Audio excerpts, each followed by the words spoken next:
Oh, hello everybody, it's Megalithic here, otherwise known as Pablo Escobar at this time of year, Santa Paws, and today we're going to have a look at the Dewbauchee Champion, don't you know, retailing for either 2.246 or 2.99, was it, so 2.2 or $3 million, ladies and gentlemen, and I'm sure you'll agree, it looks meaner than a Victorian schoolmaster from Scotland now, doesn't it? Okay, let's take it out on the street, ladies and gentlemen, to see how it handles. Well, in terms of acceleration, it's about as average as an illegal alien's attempt at cultural assimilation, ladies and gentlemen. Let's be perfectly honest about these things here, you know. In terms of top speed, it's more disappointing than an online orgy, ladies and gentlemen.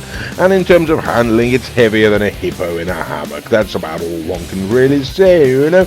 It looks quite interesting, though. It sort of looks like a muscle car has mounted a sports car, and this is its bastard offspring, you know, but that's really about its only sort of selling point there, ladies and gentlemen. Generally speaking, acceleration not too good. I mean, it's okay, but it's not mind-bending. Top end speed, same sort of deal, ladies and gentlemen, and the handling is perhaps its weakest area, you know. Okay, well, there we go, ladies and gentlemen. That is the standard lap as it stands, you know, and we're going to bring it back around to the main bank offices. Whoops, a daisies, there we go. Just an indication of how absolutely shocking their handling is. And yes, we're going to send on up to Sandy Shores, ladies and gentlemen, put it up against some other vehicles. Okay, so the very first vehicle we're going to bring out, ladies and gentlemen, is with the Dewbachee Wagner, don't you know, retailing for $1.5 million thereabouts. You know, all of the other vehicles are going to be driven by Mr. Raccoon, you know.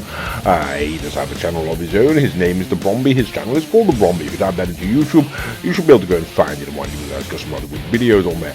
Yes, the Dewbachee Wagner, ladies and gentlemen, is sort of half the price, ladies and gentlemen, at the top end. If you're paying the full price for the Champion, ladies and gentlemen, so it's half the price of the Champion, and it's twice the car. So if you want to get a Dewbachee, ladies and gentlemen, go get the Wagner.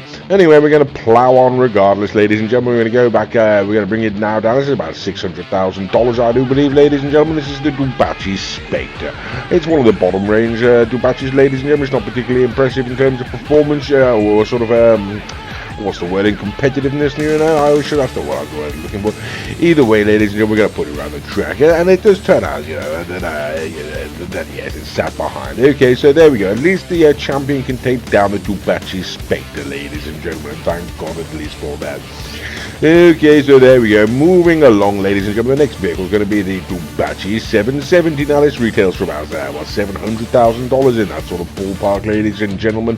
So well under the $1 million mark, ladies and gentlemen, as you can see.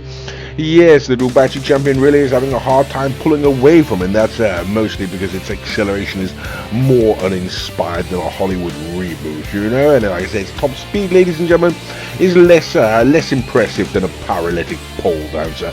And there we go, ladies and gentlemen. The 770 gets round into the corner and ahead of us, ladies and gentlemen. It's a struggle to beat it down the back.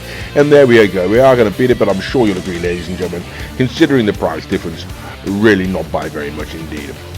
Okay, I mean, it's just absolutely shocking, ladies and gentlemen. The simple truth of it is that this vehicle, you know, the Champion, in terms of handling, it's got a wider turning circle than Kim Kardashian's rear end. It really is as simple as that, you know. It's sort of got all the traction of an oiled-up otter, ladies and gentlemen. Okay, so the vehicle we're bringing out now, ladies and gentlemen, it's the Fister Comet, don't you know? Well, rather the Fister Comet S2. Not a particularly good vehicle, ladies and gentlemen. In our opinion, it's woefully underperformed around the track. It's retailing for a price of $1.4 or $1.9 million, and it's really not worth it. Okay, so now we're going to start to wrap things up, ladies and gentlemen. This is for those of you who do not know, for the hoes at home, for the uninitiated, shall we say, what we like to refer to as a serious contender. Ladies and gentlemen, it is the benefactor Serrano, retailing for a price of $110,000, and $110,000 only, ladies and gentlemen, can be found languishing towards the bottom of the Legendary Motorsport website. And I'm sure you'll agree, ladies and gentlemen, considering that we're currently putting a $3 million car up against a $110,000 car, yes, you wouldn't expect to see that sort of result. The Serrano really is rather good for the money, don't you know?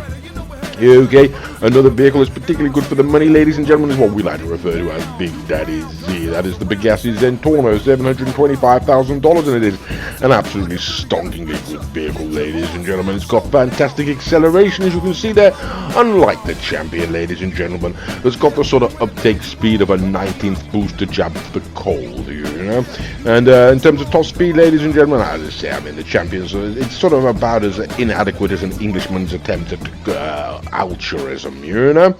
And their handling, like I say, I mean, it's like driving a rubber brick covered in jelly. So it's the final masquerade, ladies and gentlemen, the Grotti Italy RS6. And there's going to be no question whatsoever, ladies and gentlemen. Of course, it's going to beat it into the ground. So there we go. What can one say? Well, we said it all already, haven't we, ladies and gentlemen? And what's more, you've now seen it for yourself. Yes, for $3 million or 2.2, either way, ladies and gentlemen, you've been absolutely ripped off, you know. I mean, the only thing that this car's got going for it is the looks, you know. It sort of looks more brutal than a Scottish travel lodge, you know, or sort of more menacing than a Scotsman in a kilt anyway, ladies and gentlemen. But that's about all that it has got going for it, you know. In terms of acceleration, ladies and gentlemen, it's really, I mean, it's gone, you know, it's not very good. Top end speed, sort of comparable to something along the lines of the Zentorno for sort of, you know, over 3 times the price, ladies and gentlemen. And the handling's absolutely wretched. Should you buy it? No, you certainly most should not. Oh, sorry, hell, bloody raccoon.